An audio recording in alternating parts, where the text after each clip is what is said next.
Hello, my woke folk. Yes, the National Black Agenda. That first part was everything, right? Stay tuned for part 2 of the National Black Agenda. Let's go.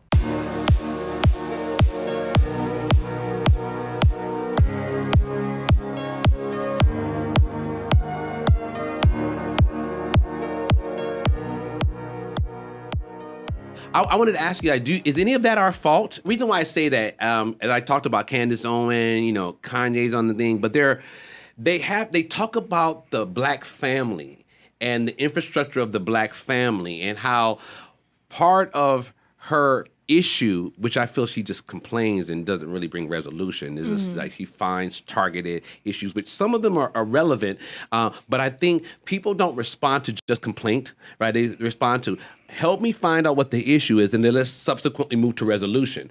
But one of the things she talks about, the black family infrastructure, the missing male father, the single mothers. But my counter argument to that is that when you grow up in a society like during Reconstruction and slavery, where you have your masters that demonize, that dehumanize, that trivialize the black man and his role in his family. If I can just rape your wife, I can have kids by you. It breaks up this kind of unit where we support.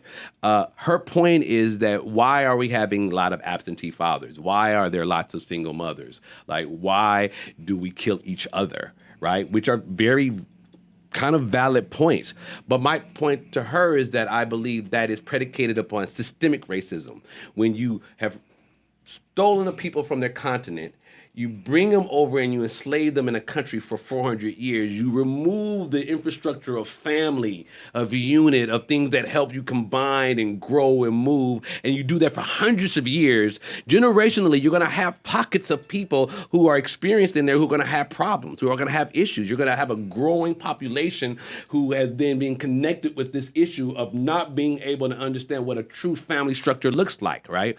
And if you don't have role models or people, or you do have role models, but the infrastructure is so broken, and I asked, what is our responsibility to that piece? Say it is systemic racism, but there's also problems in our own family structure, in our own development. What do we do about that? How do we tackle that? Brooke? Thoughts, right? All right. Yeah. I think it really does come down to like our individual, like our healing. Like I think we have to do a lot of self-work and a lot of self-healing to kind of fix some of the negatives that have happened to us. Not our fault that it's happened, but it's our responsibility to heal those things. Okay. And so I think that plays a big role in it. But I just got to say, like, yeah, we have a big responsibility and definitely doing what we can do. But damn, like we got crack. Like, damn, we got mass incarceration. Right. Like, we getting they hitting our knees. Right. They killing off our black leaders in the 60s, which makes you not want to have any more black leaders. So it's like, man, like you can't look at us and So be like, why are y'all? Are we tired? Do we feel like exhausted? It's just over and over again? I just get tired of everybody being like, why can't y'all fix it? And I'm like, we didn't cause it. Like, look at the white people that are the political systems or whatever the laws are that caused this shit. Okay. And those are the ones that you need to like ask them, why y'all keep fucking with them? Right. But then they keep saying, then the complaint is that we're always complaining. All we do is protest and complain, protest Well, there's and a complain. lot to complain Okay, about. go ahead. Right. We're just trying, but it's like, I'm like, yo, man, they keep killing us. And you're like, no, they don't. It's like, pah. Shit, he got shot again. I mean, we're complaining, but it's true. Like, there's real stuff. It is, but complain Where are the about. lies? But We're trying to survive, and there's like not ahead. even the space for us to do that. And like, not that we don't have a responsibility to do our best to improve ourselves as a community, as a collective. But like, we don't have the infrastructure for that. Second, like, we are just trying to survive. Like, we don't have the space to like have dialogue about all of the things in our community and like resources and to pour into. Where I have the problem though, because if we're on this just surviving piece of it, the survival piece. if we're just on surviving, like everybody's mindset is just to survive. Like we're not trying to thrive. Well, Right. I don't know. I feel Go like. ahead. I'm sorry I interrupted you, my queen. I interrupted you. One of the things that we did respect you in the first place, but I interrupted you. So I apologize. I'm sorry. I apologize, good friend. Go ahead. I think that I would say that it's not a stuck on being like survival. Like no one's like, I just want to survive. Like, Okay, my okay. focus is just trying to survive. Who wants to thrive? Like, I don't think it's a collective mindset of like pushing off progress or something like that. But I think that there's like constantly a recreation of whatever suppression that we've been facing for the last 400 or 500 years, and a rebirth of that every few decades. And so even though we've been killed by the cops in a bunch of different ways, it's like a constant problem that we do have to complain about. Like, I will never call, not never, but like, I never am like, I'll call the cops to figure that. Like, I'm like, I would like to survive today. Like, I would like to live. And so it's a big issue. Like, we can't even rely on the people who are supposed to be like civil defenders and things like that. Like, we are truly trying to survive. And to paint it as though we're like either choosing not to do stuff that's more productive, we're choosing to like just be, you know, selling drugs, or like giving into this whole identity of a street life. Like, I grew up in West Oakland. Okay. Super, super hood for like the first 10 years of my life. A lot of shootouts, like ducking from the windows at birthday parties. Like, everybody run inside right now. You know we will run. Like, yeah. And now, like, as you were talking about gentrification, like, there are Teslas on my block. And I don't mean one. I don't mean two. I mean, like, they're consistent. And it started like at 65K, right? 50, 65, right? I don't know. I don't even know. I know, like, 120, something crazy. But, like, there are Teslas on my block, and, like, houses that look like they were built in Newport Beach, and like all of those type of things in our neighborhoods. But like the people who were kicked out, who are still doing like gang related activity, like they're still doing that somewhere, not because they want to, but because they don't have the option. They don't have the resources to go like build a house that looks like it's in Newport. Like, we don't have the resources to go thrive. As we're saying, we need Black infrastructure. We need human infrastructure. We need resources. We need like an economy that sustains us. And so it's survival. Like, we have been surviving since the white people first came upon the shores. You know what I'm saying? We've been surviving since then. And until we have true space to like exist as humans, that's all we will be doing. Can I jump in for a second? Jump right on in. Yeah, so like you brought up a point about like both of you about surviving. And so like when I first graduated college and I came back out to LA, I was affiliated with a group called Wisdom from the Field. And we thought about like, what do Black people need so they can be able to focus on things outside of taking care of their kids? Okay. So we literally would get people diapers, food, clothing, tutor their kids, whatever it was. So they would sit down and listen to a political conversation. Because they can't even do that shit if they're worried about feeding their kids. You're so right. like the infrastructure, you know? Yes. And we were able to do that as young college graduates for like, 4 or 5 years. But then after a while, it was like, damn, I need some help. Like, I need some support. Like, we can only support bigger tasks than we are able to do. And so we had to kind of let it go, because it was, but like what you're saying is right. Like, we want to go to thrive, but you can't get to thrive if you're worried about, every little thing that you have to do. Right. So Leah, so what do you think? Is it, do we have a part or responsibility in really helping to change our circumstance of where we are? What is our part in that? Or is it like the ladies were saying, that it's so hard to start thriving because I'm just always working on the survival piece of it because the infrastructure is so messed up, doesn't really support us? Thoughts? I agree completely with everything they said. Really good points. I feel like the question, like, is it our fault, is really a crazy thing to say. Not our fault. I can't even I understand what you meant, but like, no, I understand what you meant, but I'm saying like just that sentence in general. Not even that you said it. I'm just saying in general, like anyone saying something like that. They do say that. Okay, I got you. Okay, and that's great. Like that's crazy. Like that's such a crazy thing to say, because like, because like who chooses to do that? Like who chooses to suffer, stay in poverty? Like who chooses that piece of it, right?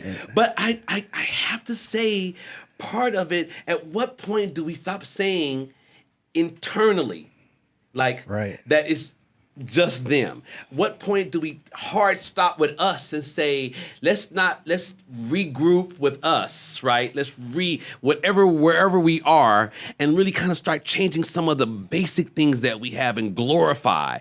I mean, I don't want to go to our social media page, but BBLs and we talk about that. We talk about bitches and hoes in our exactly. There's no level of content respect to that would warrant someone looking out and say, hey, respect yourself first, and I'll respect you. Well, we all know that you can't talk about just the now, right? Because we got here from a historical basis, which they're trying to, erase through critical race theory, right? There's no such thing as critical race theory for everybody out there. There's no such thing as CRT, right? It is just history. It's history. It's just history, right? It's So just I'm what saying this happened. also. There's no such thing as Black history, right? I'm going to be controversial. It's American history with the Black part missing, right? Which is what we have now that in our books, in our social study pieces, because it's uncomfortable to talk about slavery for them. Right, and we call that white fragility, or right? It's because it makes them fragile or feel uncomfortable to have to deal with that part of the history. Not them, because not all white people are in that same thing. Some African Americans, we still have adhered to this. That's what we made up the term cooning. That's what we got that from, because some Blacks that feel in order to be accepted, I need to act like I'm white. I need to be as closest to this kind of white ideology and this, physicality in order for me to be accepted. And I can see being oppressed for years and years and years, how you would think, okay, shit, let me just try for the moment to have a moment's worth of peace. Let me just be integrated. But that leads to this kind of, I think, tearing down of the Black family. It leads to this kind of perpetuation of that we should be taking the more demonstrative steps to say, okay, we know there's systemic racism. Let's take a concerted effort with us to try to find key points in family structure that builds the family back up. They've done a really good job of dividing and conquering us, though. So you can't even get us on the same page to even agree that there's even an issue. See y'all breathing like, can he shut up so I can get in here? Because my blood is boiling on here. Chris, what you think, bro? I can't get no support on here. Or man, so okay, the way I feel is that we have to have some type of self-worth. Like, you know what I mean? We have to, as a man, like we have to like be able to sit there and understand, okay, this is a problem. Like what can I do personally, like to like try to fix those things? I got some and support. It's like, I mean, I get it. I understand that there's a lot of outside pushing in, but we should be able to push back as strong. I know it's a big monster out there, but it's like, when are we gonna start fighting back? Like, are we going to fight back? Like you asked earlier, are we tired? It's right. like, do we have time to get tired? Can we afford to be tired? We really can't do any of that. So it's like I understand that there's a lot of opposition towards us, but we also have to get together, like pull each other up. But there's, at the same time, there's a lot of distrust within the Black community. Okay. We do things to each other. So there is a distrust that we have to like heal from and fight back. And it's like, it's daunting. It's like, where do you want to start? It is exhausting as shit, right? But there's two narratives, and I can see you want to get in. So this is what I'm advocating, right? Completely understand the suppression, the oppression for years, the systemic racism, the infrastructure built against us, right? Tons of things against us. I'm asking for us right now, what is our responsibility to remediating that while also championing changing our systemic system? It's hard to do this on a collective level if we can't establish our own personal security, you know what I mean? Okay. And if we talk about the breakdown of the Black family, well, what do you mean by the Black family? Like, are we talking traditional European nuclear family? Are we talking like traditional non-European, like multi-generational family? What is that? Not just having mother, father. I think the collective strength to support individualism within that family. I mean, I support you to go to school. Like my family, I just speak for myself. Mm-hmm. My mom didn't encourage me to go to college. Neither my father. I mean, they weren't on that track. They didn't go to college. But to me, a nuclear family is one that supports independent growth within the family and then collectively. I don't know if that we have that. Whether it comes from European or whether it comes from traditional African families where, there's collective purpose in the family, where everybody understands the mission, supports the goal, or is it independence and we're just striving for our own? I think the goal is individual. Like, for example, my family has encouraged me to go to college. Like, my dad took a couple of JC classes, but he did his very best to encourage me to either go to college or either pursue, because he's an artist, he's like, pursue something that you're very passionate about, something that you can really apply yourself to.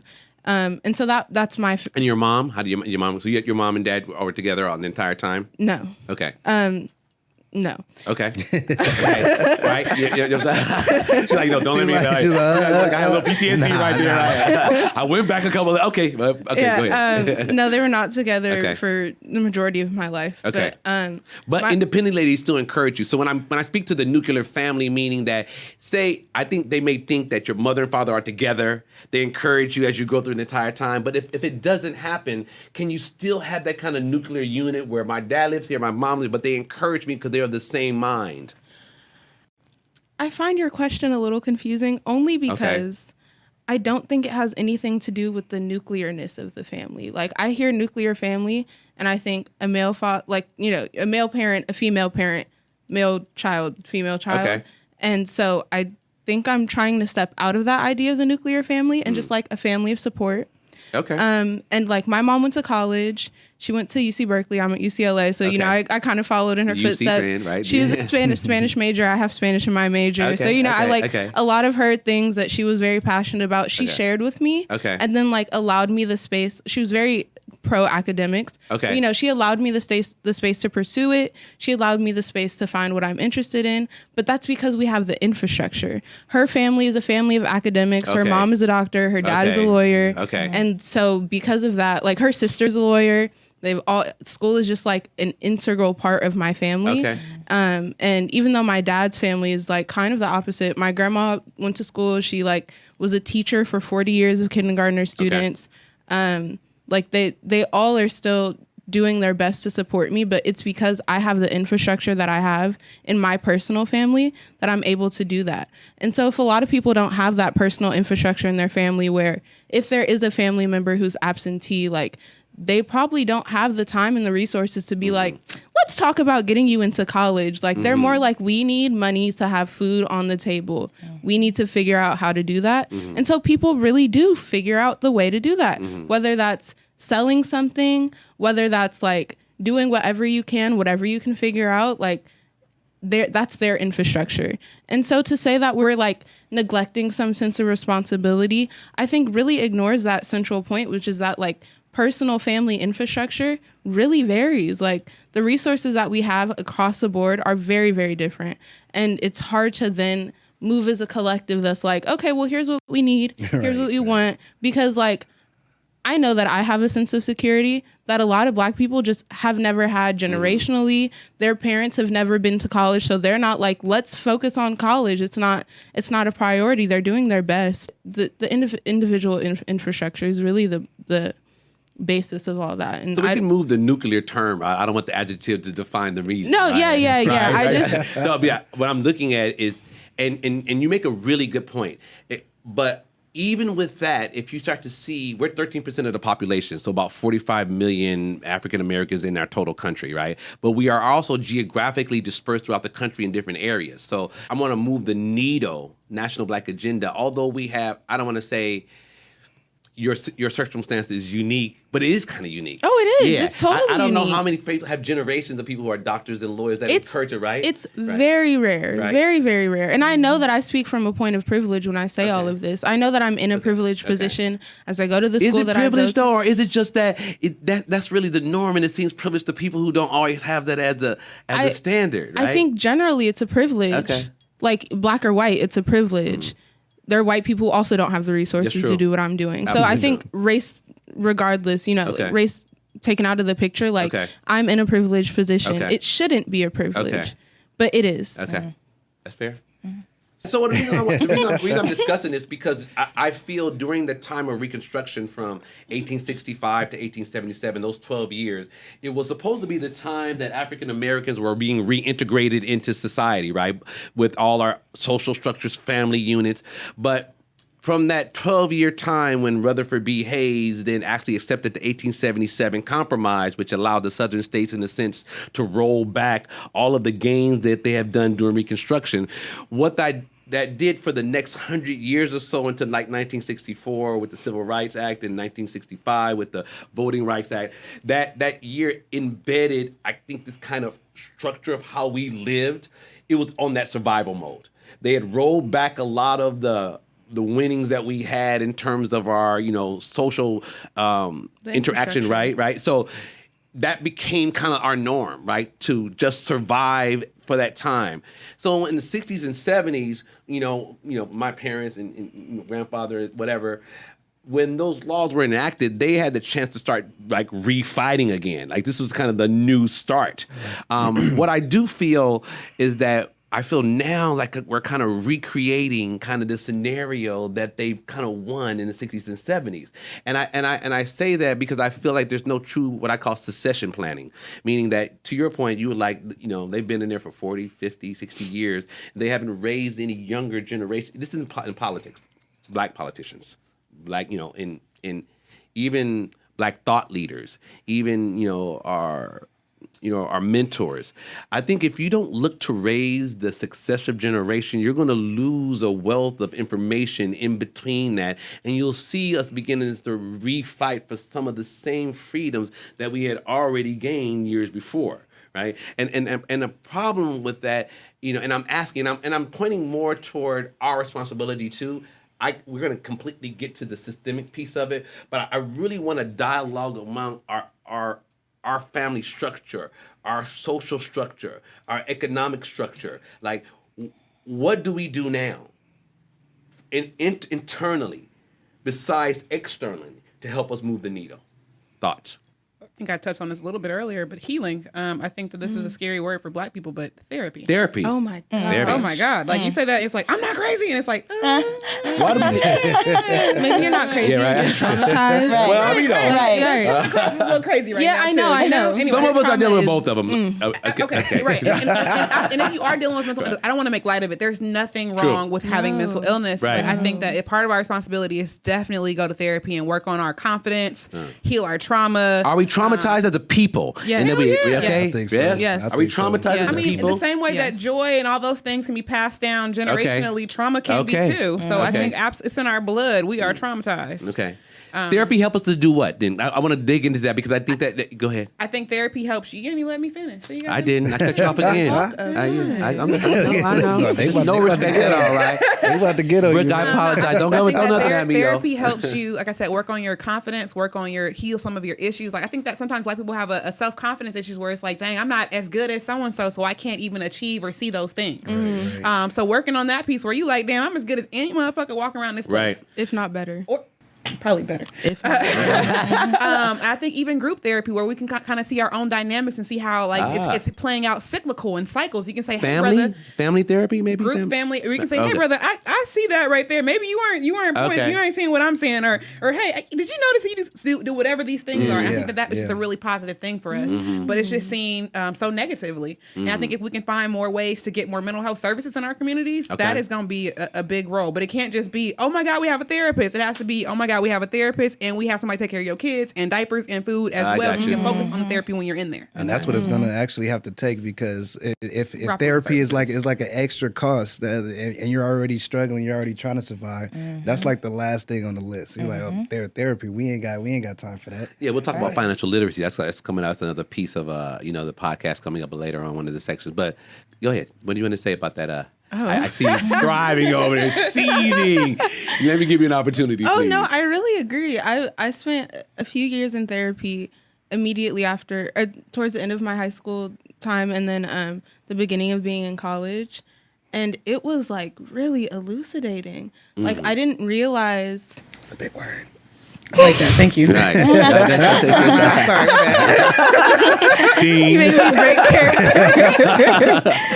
No, but I feel like I had I just like was introduced to a self-awareness that I did not know could exist. Sure. And like realizing that the dynamics that I have with my family, that my family has with each other, that my like habits that my parents have, that I have, like my brother has, everything is like very much related to the trauma that we've experienced. And then the fact that there hasn't been the space to have dialogue about trauma. We are so traumatized that we can't, like, where do we even begin to unpack? You know what I'm saying? Like, where does my grandma begin? Right. And then my, that goes into my dad, and then he gets through and then I'm like talking about everything. Yeah. Like, how do we even start to unpack that? And I think for a lot of people, not only is it really daunting to like go to a place that's supposedly like a white people safe space. You know, you imagine like laying back on a couch or something, and the therapist is like, and how does that make you feel? And like, people don't really ask Black people how that makes us feel. Like, we haven't been in consideration. Our feelings haven't been in consideration. Like, the experiences and the effect, the PTSD that we have has not been in consideration. And so to not have the practice or like the consistency of dialogue about that means that like my grandma is probably really, really against the idea of therapy, because she's like, I'm going to go talk to a white people about my issues and they're the one causing my issues. I'm going to pay her $120 an hour for 50 minutes for her to be like, so you have feelings. Nice. Great. Yeah, but if you go to a Black therapist too. I mean, I've gone to a Black therapist. Okay. My therapist was Black. And she was amazing, but she asked, you know, very similar questions, but it was like to have that infrastructure of like, there's therapy and like people who can take care of you, people who understand that you're not like, can I say trauma porn? Like, is that bad? Okay. Then it's not like, it doesn't feel like you're going to therapy for like trauma porn. Like you're actually being able to have these dialogues. We don't have that, like to talk about that vulnerability, you know, like it's really making yourself open to anything. And I think that we've been conditioned for so long to like not even consider that. Like it just, we're already so vulnerable.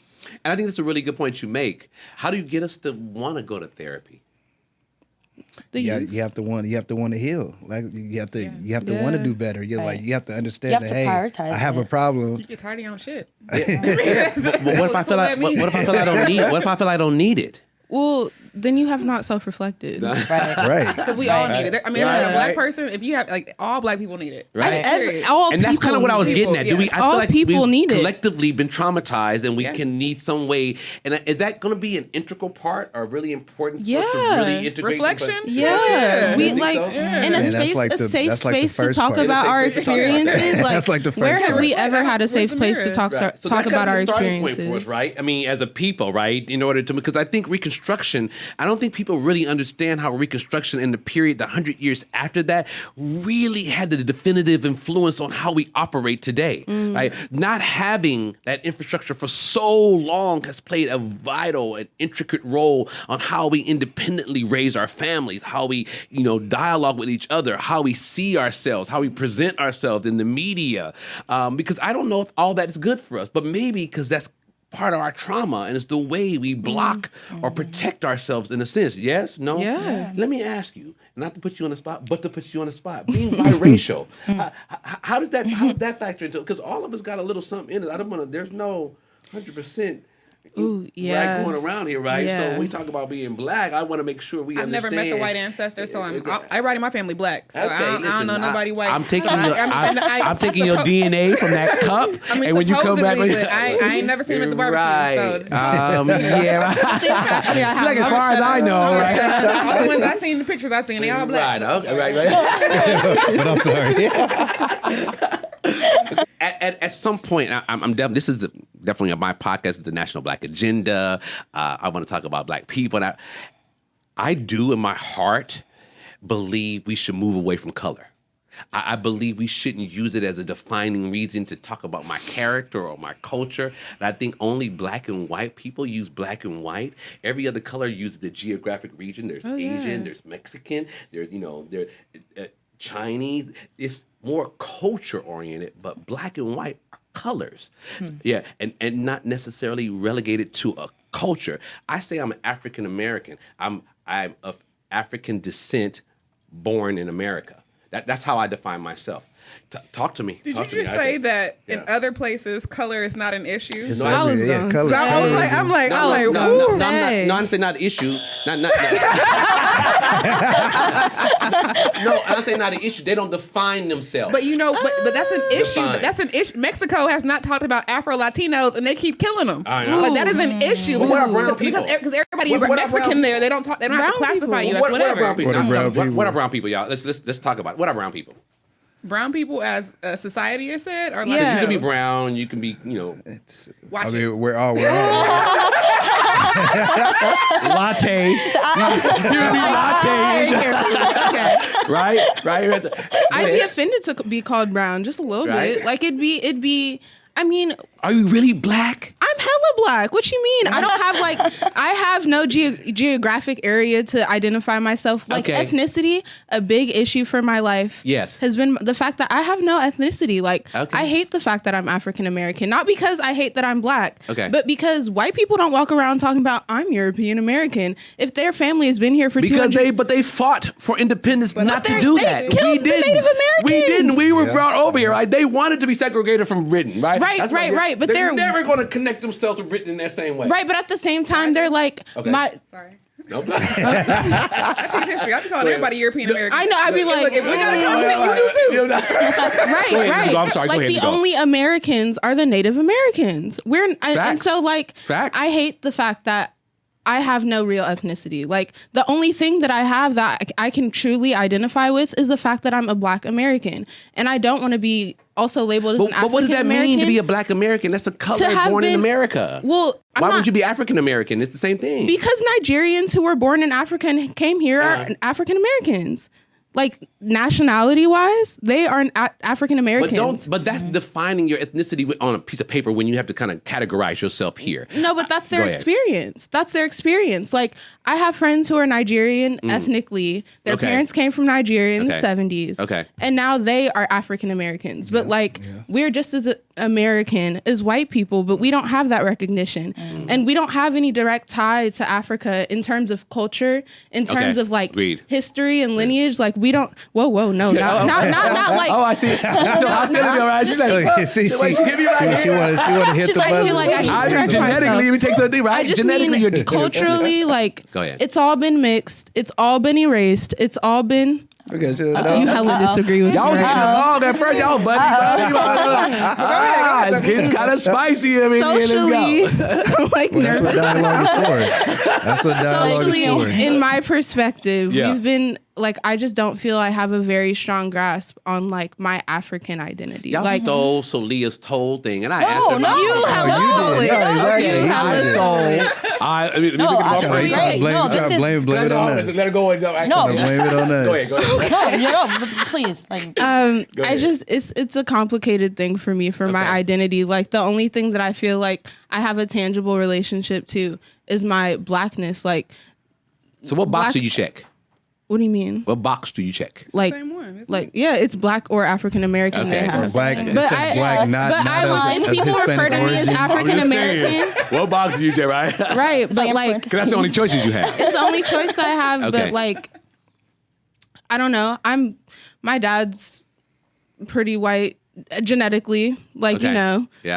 I think I'm probably like a third white or something like that. It's hard to put it out comes there. out now. Oh, you were like, I'm black. I'm unconditionally African American. No, I'm not Right. I'm not unconditionally Okay, no, African not- American. but- But like you Black know, American. like what else do we have other than our race that like identifies us as a specific type of person? Like we are different from the African people who are like Right. directly from Africa Yeah, we lost right that now culture in from- this yeah, time. we We lost lost that culture. We Yeah, lost the agreed. languages. We lost Okay. the history. We Right. lost the oral tradition. American we is lost it all for of us. it.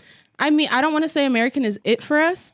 I want to say Black is our collective identity, and that's what makes us Black. Our shared experience is Wakanda our forever. Blackness. So you almost followed your seat, man. I know you were not like There's that. something on me that drew it to the left. She was like, Oh, what? I think that was a bad way of phrasing Don't it. say bad. That's I how think you that, felt. Like for me, I as a historian and just even showing some of my in my African American studies class how some of the things that we do today are directly related to West Well, African yeah, traditions. that dancing. that is true. I mean, linguistically, we still have linguistic things. I oh mean, my God, I'm a linguistics major. I'd be in. Sorry, I just like you know, like people be like, oh, I'm going to the house. yeah, That- all of it. That is all West of it. African. I- BA, you know, and Yes, like the TH yes. is that Germanic. That is foreign. to Super so foreign, many different super people. foreign.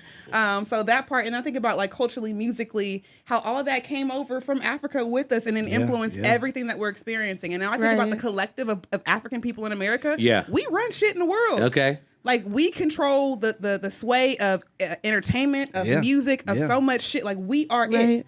And Right. that's definitely a combination of the West African traditions, the trauma that we went through on this continent, leading us to where we are currently. Okay. So there's definitely a So how do we connection. define ourselves then? Well, Lady? I- how do we define ourselves? Chris, I want to ask you. Can I ask Go a ahead. question real quick of Brooke? Yeah, go ahead. I'm sorry. Go ahead. Yeah, jump Well, in. then would you say that it's like a direct, I guess the way I phrased it was a little different, but like, would you say that it's more a direct linkage to like a collective Africanism, or would you say that it's like Africanism that has fed into our identity specifically as Black Americans? I think it's a direct collective, and I feel like the more time that we spend finding differences and separation, the more separations and issues that we're going to find. But until we can kind of work on, like, I mean, if you look across the world, the African diaspora is at the bottom, no matter where you are.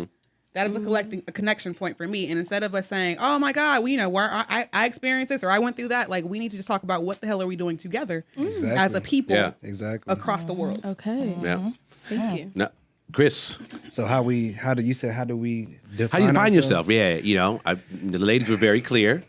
I define myself as Black. I mean, definitely African American. I don't want to take away from my genetic dominance that came from Africa. Like right. so basically, like I mean, I'm African. Like I mean, it's through me through and through. I can't hide it. Okay. Like so, even when that's physically right. So my point is, I think we connect. It's not even just physically. That's spiritually too. When I watch documentaries on different parts of Africa, there's just something that like awakens inside. Okay. It's like, oh man, like I need to go there. Like I need to experience that personally, not just on the TV or not. That's because you have your descendant from there, right? Exactly. That's what your general interest is, right? From that piece of it. So I'm saying defining ourselves here, knowing that we have disconnected culturally. I kind of agree with the latter part of it. I think it's more to your point. I think it's more integrated in African, more integrated into our culture,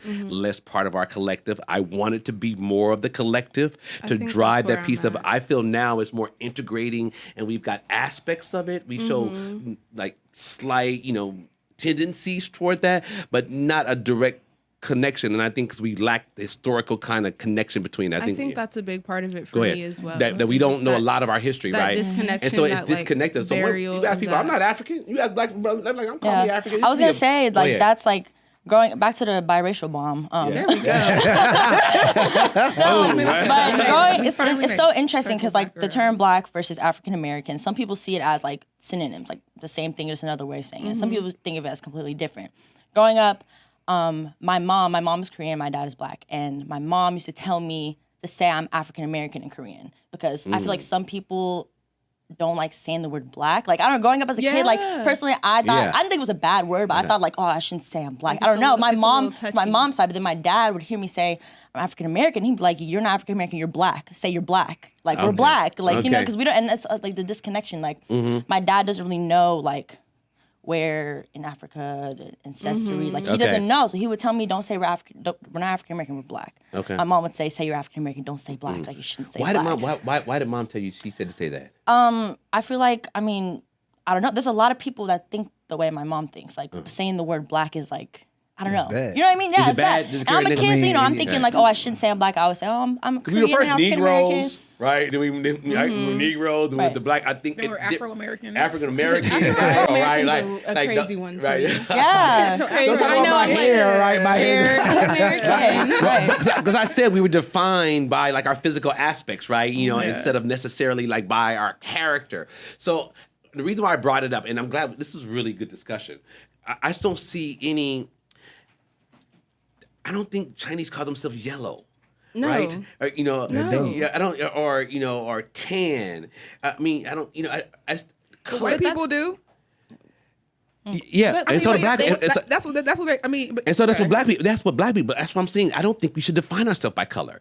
I think it leaves out the opportunity to focus on culture. And the more we continue to define ourselves by, the more people are going to ignore your culture because they see you by color because you define yourself. You've accepted yourself as being a Black American. Now, when I think to me, just my personal opinion, I think it forces someone to respect your culture when I say I'm African American. I mean, I'm of African descent, but I'm born in America. This is how I define myself, right? And I only because I took my ancestry DNA, hence the whole like garb, right? Found out who I was connected to, right?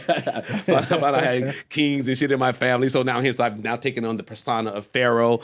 But I was born here. born and raised in America. I have American culture. I don't have any direct connection with, my tribe in Africa or whatever that looks like. But I'm just acknowledging, in a sense, part of where my history comes from. But you're right. I have to build something here.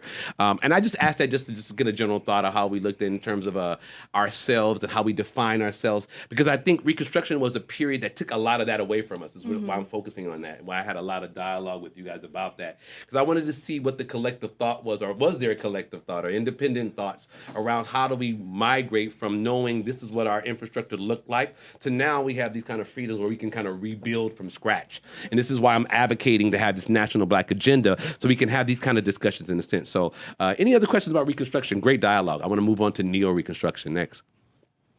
Any last comments about Reconstruction? I love that. That was high, right? That was spicy. I appreciate that. So, in the contract with Black America, there are multiple sections he talks about. There's also a section, I don't know if you guys got to, where it talked about our commitment to our responsibility today. It was kind of a small section, though. Very small. And I it was felt, like a footnote. Right, it was given footnote, right? It was given very footnote, and I felt more so. This is why I asked you guys about this more so, because I feel he didn't target a lot about what our responsibility is to that commitment, right? Say they do agree to that. What is our commitment to make sure we hold them accountable? What is our commitment to make sure we hold us accountable, right, for that, and make sure we follow through with that? But I want to go to reparations, and this has been a big talk in our country for that some sense. And Chris, you mentioned this earlier on, first of all, that you thought that the Chinese had gotten reparations, Japanese got reparations, and we didn't get our piece of it. I think, and there's a few things, and I want to dialogue with the team about this. One thing I think is difficult because have been mixed for so long. There's so many. How do we know who is directly related to being African American, right? And this is why I believe that this should show some relevancy in terms of the descendancy from slaves. My first point, if I want to give reparations to any African Americans here, I believe you should somehow be able to prove you have some descendants of slaves in your family. That's my first thought. Nigerian African Americans or. I'm not. I'm saying to your point. Oh. You said Nigerians are African Americans now too. I say anyone that has a connection to a descendant of a slave here in America, if we're going to get reparations monetarily from here, or economically, or educationally, I feel that you should show some connection. This is my thought, right? Because how do you know who to give it to, right? It can't be skin color, right? It can't because you look Black. I can't give you reparations because you look Black. I don't know, man. Talk to me. If they got enough to afford it for whoever looks Black. You just said your genes were dominant, bro. Of course, if you move, and that's what that is. Okay, that's what that is. What that is? Isn't genetic dominance why melanin shows up? It is. Okay, it is. But I'm talking about how you connect that with.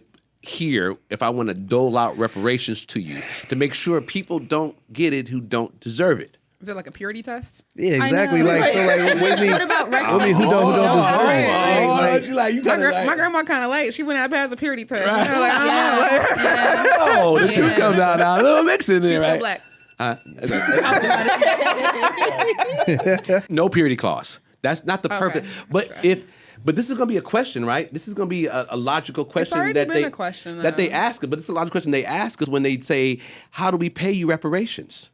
If we don't define that for ourselves, they're going to define that for us or say no. But California's already defined it for reparations. They said that if you have a descendant of slavery, national or if Black you were, agenda, national but California Black leads agenda. the nation. And We all do, kind of shit. but so come on, we are no. at the forefront. This is why. Yeah, it's already established. Exactly. Yeah, but this is why Alabama, Louisiana don't really fuck with us. Right? But then they have to because the federal government be like, oh my God, California had a great idea. Like, everybody do this shit. California policy. So California says you have to have this show descendancy. And or they have to be in, your family has to be, if they're African, have to be in America before 1910. Yeah. So that way you can prove you were abused. Yeah. And kind of things like that. Thoughts? I mean, I don't know exactly how they're going to prove it, but the same way that they pass out stimulus is the same way Run be my stimulus. Reparations. They not out here.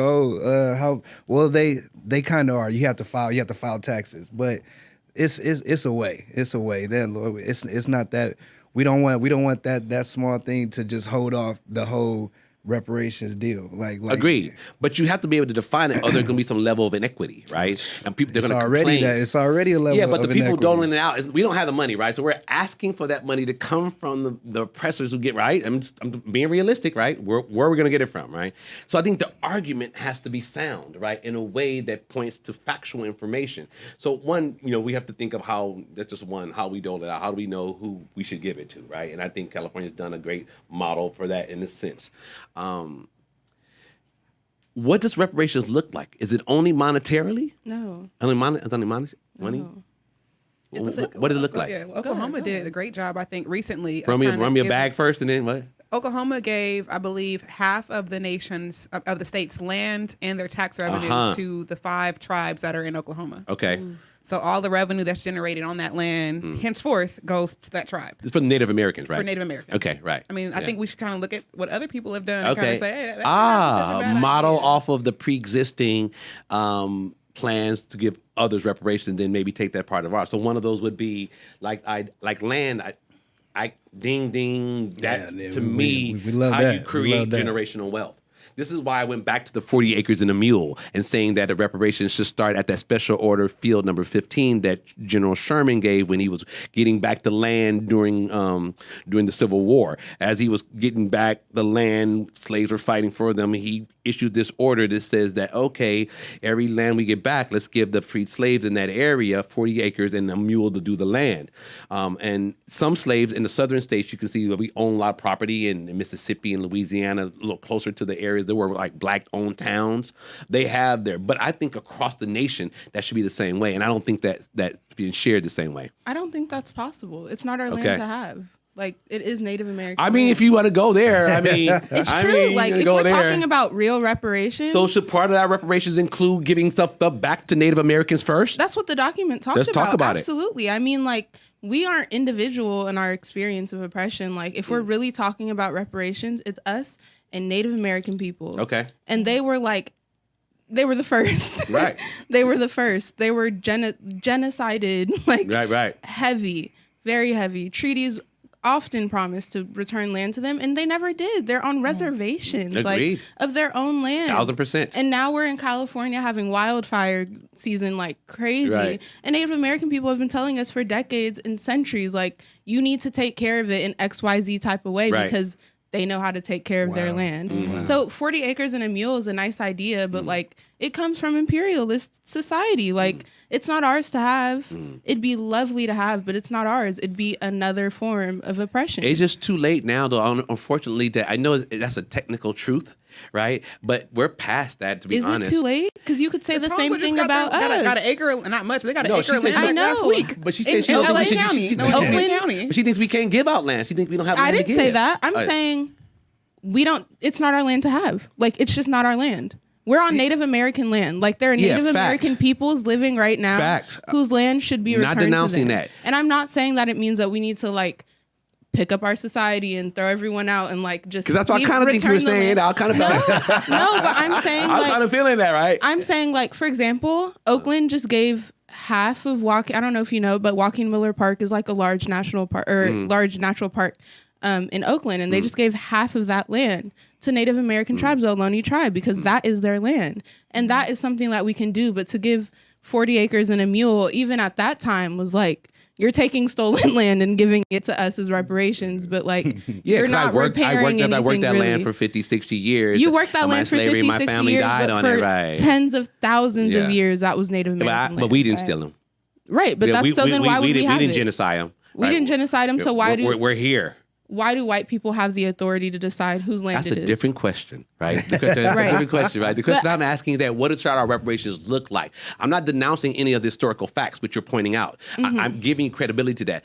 But to be honest, we're in a society now that we're now multicultural. There's no going back to just giving the Native Americans just certain segments of. I think we can try, but now we have a growing exponential population of 330 million people. There's no way of going back to that initial piece of it. So what do we do from this moment on in terms of reparations? What I does that don't look think like? it's going back to an initial piece. I think it's moving forward with the awareness of what the context of our country is. Like, we can't dismiss what happened to the Native Americans just because we weren't the ones to do it. No, I'm not. I'm like not. our reparations, even if it's starting off of the idea or the mentality of 40 acres and a mule, like it needs to be reshaped to fit along this real social context of our country, which is that two major groups, and obviously other groups, but two major groups have been wrong in very grave ways, and they need to be repaired, but it can't be at the expense of one other group. Like, we can't do one but not the other, because it's not real reparation. Like, we're not repairing anything. We're just putting a Band-Aid on a flood a dam about to open for the floodgates. Like, it won't help anyone. And so reparations have to look like infrastructure. It has to look like providing us the stability to not be in a mindset in a perpetual state of like survival so that we can thrive. It can be schools. It can be community programs. For example, when I was in elementary, middle, and the beginning of high school, I was in a program called Young, Gifted, and Black. Every Monday and Wednesday, we met at Oakland School for the Arts. We practiced for 2 hours doing spoken word, singing, poetry, history classes, talking about our history, having the space so that parents could go take care of the things that they needed to take care of. The kids weren't on the streets doing something crazy. They had the space to be, have the practice of articulation. They had the space to speak in front of people. So I have a lot of public speaking skills because of that. Like having programs that focus specifically on the issues, which are that we don't have the support that we need to actually thrive. So I'm going to pull the layer back, one more layer to that, right? So education is great. That's one part of reparation I believe in. It doesn't close the generational wealth gap. Generational wealth, that's a great point. Yep. Let's talk about I think it's not so much just giving pieces of land and being like, this is for you, but it's about like supporting the financial side of Black business or Black home ownership or whatever that looks like. Home ownership. Of loans. Yeah, I wasn't advocating land. I just think that maybe we relegated to too small. I'm not saying just go a bunch of land away. I don't think there's any way to close the generational wealth gap without having some type of property or land ownership. No, there's not. There's not. But to your point, where do we get it from? If it's not, if there's no way for it, it's an uncompromised circumstance. It's horrible. We took the Native American land, but we're here. We are. And this is all it is. So I'm saying, unless you have another way to close this generational wealth gap, I think that we need some sort of property or land, and there's no other place to get it from. Well, I agree with you in that sense, but I guess I focus too much on the idea of the 40 acres in a mule. Yeah, I don't want you to don't make that be the reason. That's how I perceive it. It doesn't translate to now. We're not going to get 40 acres now, right? Right, but I think. But I'm trying to ask, what does it look like in 2022? Reparations look like? Do you give me a loan to buy a home? I think so. Right, I think right. So. I think it's the same. Yeah, like a loan. Oh, I'm sorry. Give me a grant. She was like, where am I reading? Right. But it's making it so they that already doing that. They already doing that. Go ahead. I'm sorry. Go ahead. It's so that there's not like this mystery of like where would the money come from? Like to have that ability to buy property, like something that gives GI Bill-esque energy, where like white people could come out from the war and just be like, I'm gonna get a home, and then just like do it. Like, and they gave the GI Bill to some, but they didn't give it to the African American guys, right? It wasn't a consistent. comprehensive thing. It wasn't, or like right? widely applied. It was like a very specific. So now we got 2 points. I think you have to. I'm taking notes mentally in my head. Education, right? When the educational reform is part of reparations, which I agree, and he speaks about this in the contract with Black America, because I feel. People, when they talk about reparations for us, they think, oh, we're just going to give them a whole bunch of money, and we can't do that. It'll break our economy, right? Yeah. It will. We'll have an inflation, right? Even if we are old, I wanted to try it, so exactly. You can find out just to I'll see. take that for a couple million. If you break the somebody, you'll be okay, right? Billions of dollars to Ukraine and everybody else. Hey, that's what I'm saying. Hey, Right, that's what I I'm mean- saying. Let's talk about it, though, right? what I'm saying. Right? So, that's a really, really valid They point. giving out If you're gonna money. go ahead, Chris. They giving out money. So Right. if they can afford to give Ukraine all that money and they don't know where it's going, it's basically a blank check. They can give us some But reparations. don't you think we have to find a very like key way to roll this out in a way that it doesn't get misused and abused. I'm gonna talk about PPP loans, it's but definitely gonna okay. be I'm thinking about the Chappelle Show episode where they got reparations. Right. Immediately, like, it was like, I got it all. I got it all. You know, Right. and they lost the money like 2 days later. Yes, Exactly. So I mean, hopefully there's some kind of financial literacy Hey, that happens bingo. first. But that's education. Bingo. That's Bingo. But I So mean, okay. we got to talk about dollars though. Like money has to be a part of like cold hard cash. I has want to be a part of I that. want to extract I want to extract financial literacy out of education. It's right, it is, but I want to make it its own separate pocket.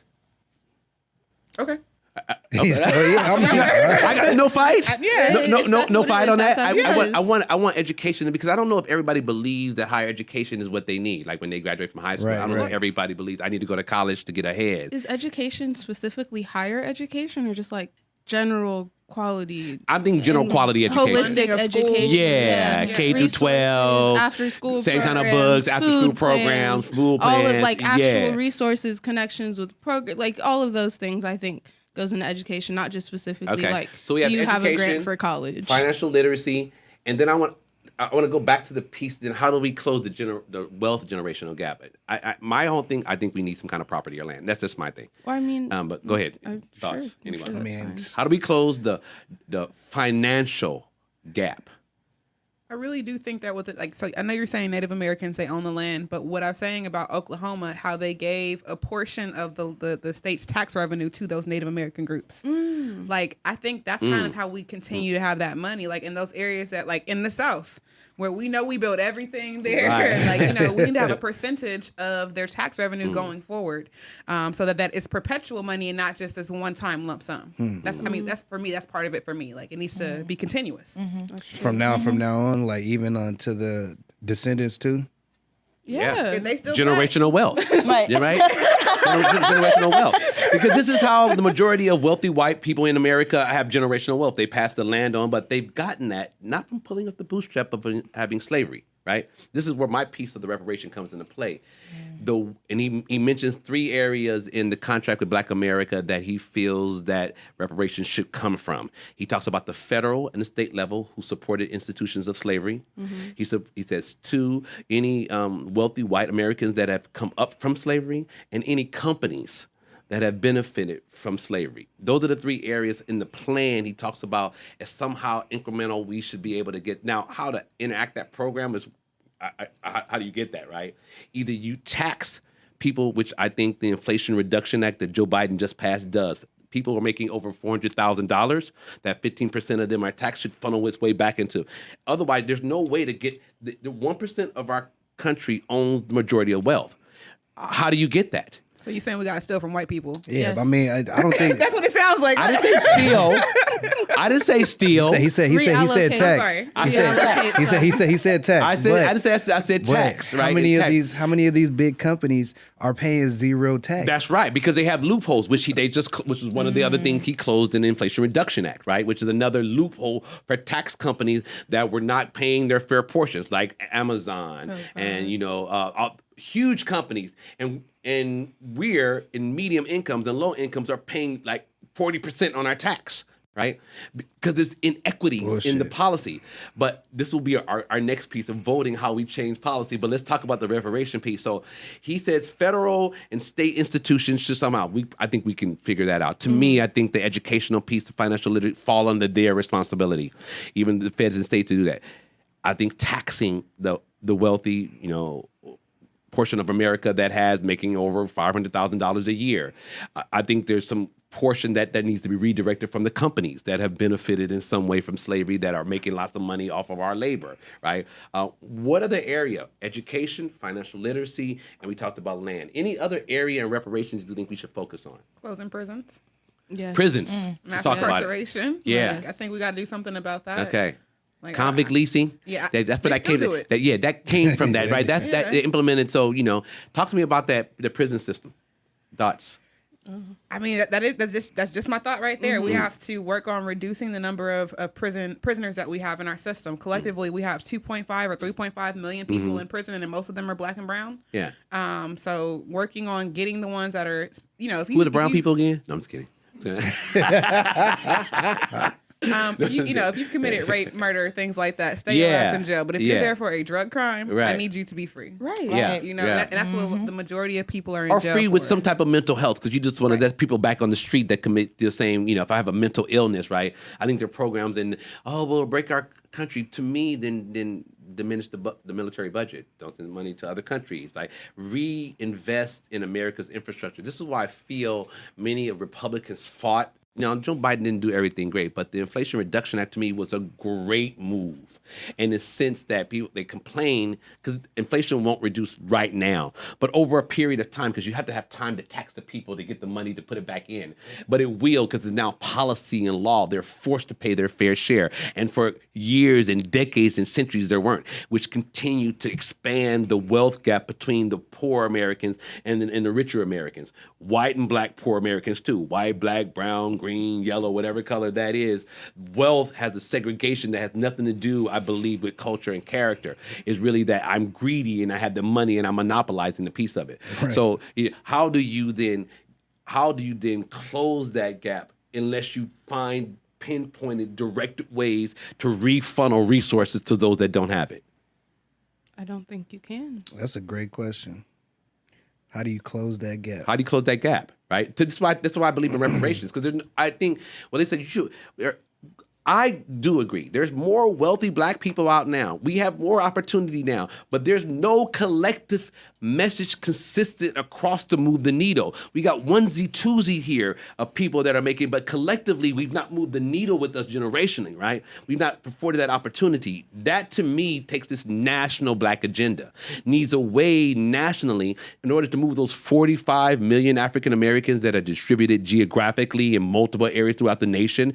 We live in a great state. Our state can live on its own. California could break up and be its own country. It's economically sound. But Louisiana, Alabama, Mississippi, that have a large portion of our population, do not have that, and are having more trouble with that than maybe we are in other parts of our country. And they look at us as, being elitist blacks, right? Because, they have the more opportunity, right?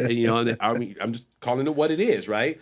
But I think my idea with this plan is that to talk about these kind of subcategories like reparations and what to do and how to distribute that out, how to have that kind of dialogue, so that hopefully anyone watching the podcast can, they're not just looking at giving money, right? We're talking about educational reform. We're talking about giving land and property in order for it to change the dynamics of how we integrate and how we work in society in some kind of given way.